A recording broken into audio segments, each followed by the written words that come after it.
Welcome to the Cabral Concept, where board-certified Doctor of Naturopathy, Dr. Stephen Cabral, shares with you exactly how you can reverse aging, take back your health, and live a life full of energy and passion, with new 20-minute episodes every single day to keep you healthy and engaged. Now, here's your host, Dr. Stephen Cabral. Welcome back. We are here today, brand new Cabral Concept. Today's episode 2742. We're going to talk about waking up with energy by resetting your circadian rhythm. This is so extremely important because the more that I study anti-aging, longevity, living past 100 healthily, what I realize is that so much is overlooked in terms of sleep. And I really want to state this because I forgot to mention it on yesterday's show. I hope you tuned into yesterday's show as well, which is how coffee affects the heart.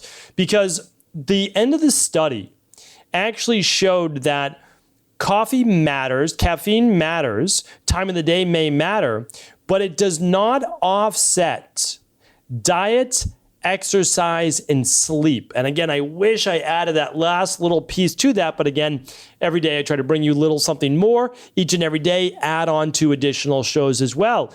And I found that really telling because this was a 19-year study that I talked about on yesterday's show. That was episode 2741. And you can find all podcasts at stephencabral.com/podcasts, and you can just search any podcast that you want. But I'll link everything up today. Why don't I do that? I'll link up yesterday's show as well today at stephencabral.com/2742. So the interesting thing is this, is that almost nothing you do will override poor nutrition, a lack of human movement. Sitting is now considered what they call the new smoking, meaning you have to get up, you have to move 7,000 to 10,000 steps per day, move your body, and then sleep. And so much is correlated with sleep. Like they found in this study that caffeine very well may not affect the heart in certain ways that it thought it did, but it led to about 35 minutes less sleep per night, which in and of itself can cause irregular heartbeats as well as premature aging and death. And so we want to look at that. I'm just such a huge advocate of tracking your sleep. There's so many companies out there too. I don't need you to tell you, how to track your sleep.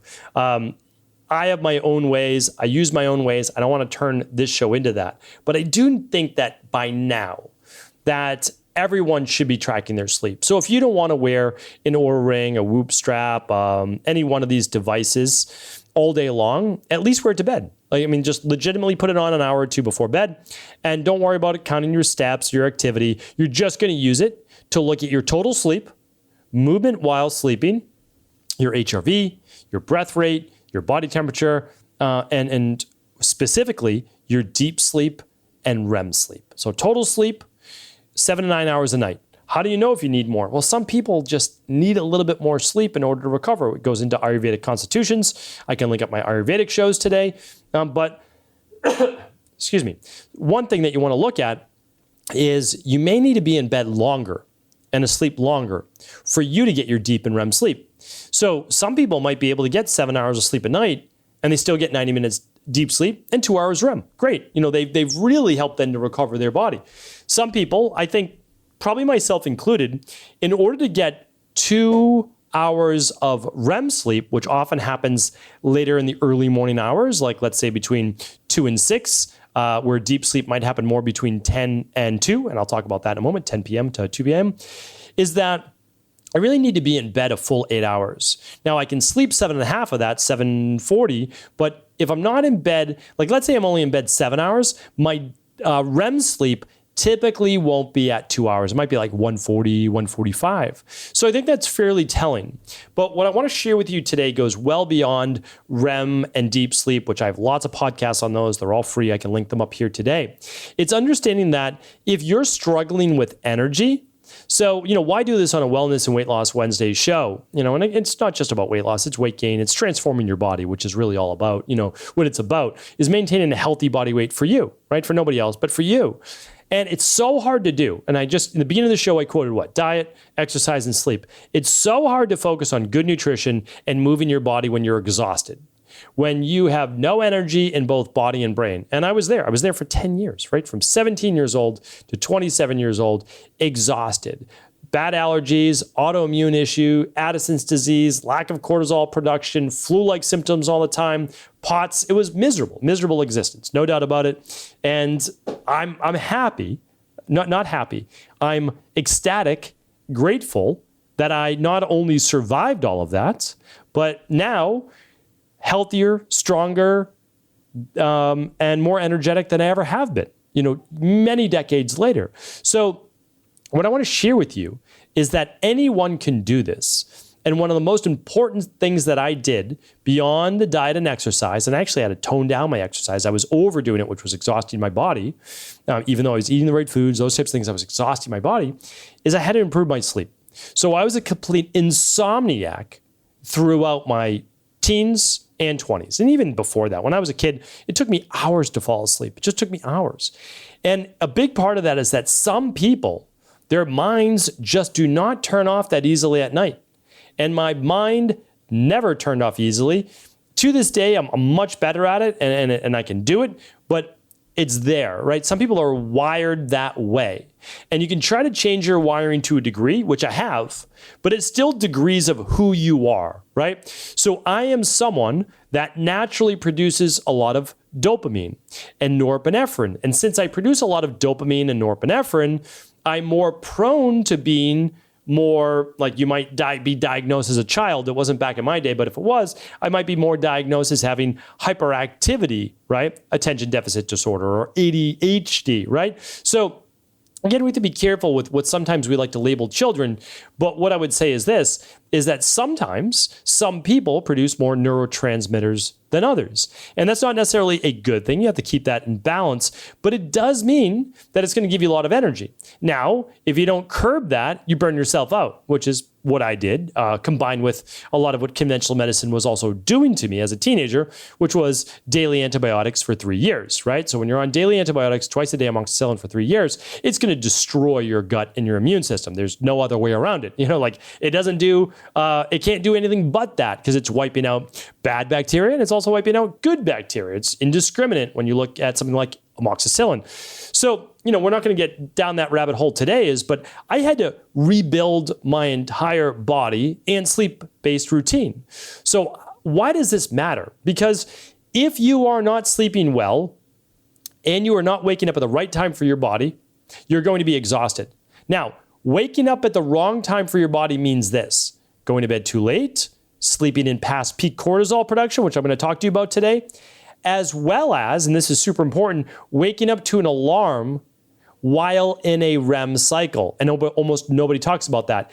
If you wake up to an alarm when you are in a deep REM sleep, you're going to be groggy because you didn't get to move through your sleep cycles to naturally come out of that. And I want to share with you exactly how to do these things here today. So the first step is this. We have to understand how cortisol production works. And there's an amazing lab called the Stress, Mood, and Metabolism Test. It looks at estrogen and progesterone, testosterone, DHEA, and then cortisol 4 times a day. No other lab looks at it like this. So you get your morning cortisol when you wake up. That should be your highest of the day. And then, and ideally you want that between 6 and 8 a.m. We'll get to that in just a moment. Then you take it right before lunch, somewhere around noon. Then you take it dinner time right around 5, 6 o'clock. And then you take it before bed, somewhere around 10 o'clock. And what it's going to show is hopefully a graph, a curve that shows higher cortisol in the morning when you wake, and then a precipitous drop over the rest of the day. And that is because the highest spike in cortisol is actually between 6 and 8 a.m. Now, when I was sick and not doing well, I tried to set up a schedule in college and undergrad that would allow me to sleep in a little bit. The problem is that I would miss that cortisol window. And I didn't realize that until in my mid-20s where I started reading about this. And I was realizing that if I miss this cortisol window, I may never feel like I have a lot of that get up and go during the day. So in college, very difficult to do. Go to bed at 9:30, right, 10 o'clock. But here's the reason why. And you just do the best you can. So again, I know some people work the night shift, but I'm telling you, you're trying to get as close to in rhythm with nature as you can. There is a gland inside the brain. I'm going to show it to you right now. If you're watching this on video, you're looking at my buddy here, Walter, and this is the model. We're looking inside the brain, and right deep inside of the middle of the brain, you almost can't get any deeper, is a gland called the pineal gland or pineal gland. And what that does is it's light sensitive. So it actually begins to secrete a hormone as the light from the sun, right, from nature, begins to get dimmer and dimmer and dimmer. I'm not going to get into blue light today too much, or red light, or different items or different wavelengths of light. But what I want to share with you is this. As the sun starts to set, it's really great for you to be exposed to that setting sun. And what that helps your body do is begin to decrease cortisol levels. So decrease the stress hormone cortisol. Now, it's a powerful anti-inflammatory. It does a lot of things, but really potent, because if cortisol does not lower, then melatonin does not rise. They work in an inverse. So when one is high, one is low. That is always how they work. So by 9 o'clock at night, the sun should have set almost any season of the year. Now, I understand there's places like Iceland, etc., which might get, or Antarctica, that can get, almost 24 hours of light, 24-hour darkness. I understand. We're going to talk about that towards the end of the show as well, what you can do. So here's what I want you to think about. If the lowest point in cortisol during your day is around 9:30 p.m., when should then be your highest rise in melatonin? At the same time. So melatonin should begin to rise between essentially 8 and 10 p.m. at night. And it should start to rapidly increase as the sun is down, as long as you are not exposed to blue light or artificial LED lights, screens, etc. in your home. So be very careful about the light that you're exposed to. You can also wear blue light blocking glasses, which I often do at night, especially if I'm going to be watching any TV or using any smart device. Now, there's also nighttime modes that you can put on those, but a company like Vivarays has great 3-in-1 blue light blockers, and we'll link up that company that I use as well in the show notes today too, again at StephenCabral.com/2742. But that will block out a lot of these artificial lights, especially if you're living with family and they don't want to turn down all their lights or put on amber-based lights. So what I want you to think is this. If you're going to bed well past 10 p.m., you may be missing your melatonin window. And then cortisol can start to give you a second wind. The other part is this. If thyroid is beginning to get released around 3 to 4 a.m., and then cortisol between 6 and 8 a.m., what would be the best time to get out of bed? It's actually not really before 5 a.m., like for overall health. It's closer to the 6 a.m. hour. And when you look at that, you find almost this perfect window between somewhere around 9 o'clock to 10 o'clock at night for bed, and somewhere around 5:30, 6 o'clock to 7 at the latest of waking.